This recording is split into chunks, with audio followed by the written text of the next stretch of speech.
Rebels తో దెబ్బ ఈసారి పోటీ ఉండొద్దబ్బా అని అంటోంది కాంగ్రెస్. నేతల్లో అసంతృప్తి రేగకుండా పార్టీకి డ్యామేజ్ జరగకుండా ఉండేందుకు కసరత్తు చేస్తోంది. అటు నేతలు మాత్రం టికెట్ కావాల్సిందే అంటూ పట్టుబడుతున్నారు. దీంతో అభ్యర్థుల ఎంపిక పార్టీకి తలనొప్పిగా మారింది.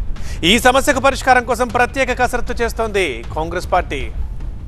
పంచాయతీ ఎన్నికల్లో 200కు పైగా సర్పంచ్ స్థానాల్లో కాంగ్రెస్ మద్దతుదారులు కైవసం చేసుకున్నారు. అదే ఉత్సాహంతో మున్సిపల్ ఎన్నికలకు హస్తం పార్టీ సిద్ధమవుతోంది. ఉమ్మడి ఖమ్మం జిల్లాలో అన్ని స్థానాల్లో పాగా వేయాలంటే అభ్యర్థుల ఎంపిక అత్యంత కీలకం. ఈ విషయంలో ఆచితూచి వ్యవహరిస్తోంది హస్తం పార్టీ. ఎన్నికల బరిలో నిలవాలి అనుకునేవారు దరఖాస్తు చేసుకోవాలని డీసీసీ అధ్యక్షులు నూతి సత్యనారాయణ గౌడ్, తోట దేవి ప్రసన్న పిలుపివ్వడంతో ఆశావాహులు పెద్ద ఎత్తున దరఖాస్తులు చేసుకున్నారు. అధికార పార్టీ కావడం, అభివృద్ధి సంక్షేమ పథకాల అమలుతో సులువుగా గెలుపొందొచ్చనే కాంక్షతో ఎక్కువ మంది పోటీకి సై అంటున్నారు. అందుకే ఆశావాహుల వడపోత కార్యక్రమానికి పార్టీ శ్రీకారం చుట్టింది. సర్వేల ఆధారంగా బీఫామ్ ఇస్తామని ఇప్పటికే పార్టీ స్పష్టం చేసింది. ఖమ్మం జిల్లాలోని ఏదులాపురం, వైరా, కల్లూరు, సత్తుపల్లి, మధిర మున్సిపాలిటీలతో పాటు భద్రాద్రి జిల్లాలోని కొత్తగూడెం కార్పొరేషన్, ఇల్లెందు, అశ్వరావుపేట మున్సిపాలిటీల్లో కూడా ఎన్నికలు జరుగుతున్నాయి. ఈ మున్సిపాలిటీల్లో అభ్యర్థుల ఎంపిక కోసం 3 ప్రైవేట్ సంస్థలు క్షేత్రస్థాయిలో సర్వే చేస్తున్నాయి. ఇప్పటికే కొన్ని మున్సిపాలిటీల్లో సర్వేలు పూర్తయ్యాయి. మిగతా చోట్ల సర్వే బృందాలు తిరుగుతూ ఆశావాహుల గుణగణాలు,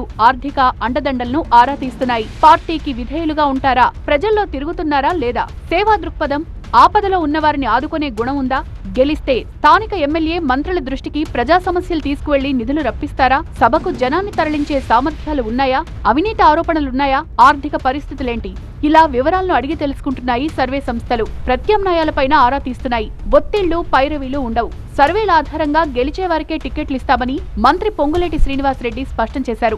మొత్తం మీద గెలుపు గుర్రాలకు టికెట్లిచ్చి మున్సిపాలిటీ ఎన్నికల్లో జెండా ఎగురవేసేందుకు అధికార పార్టీ పావులు కదుపుతోంది.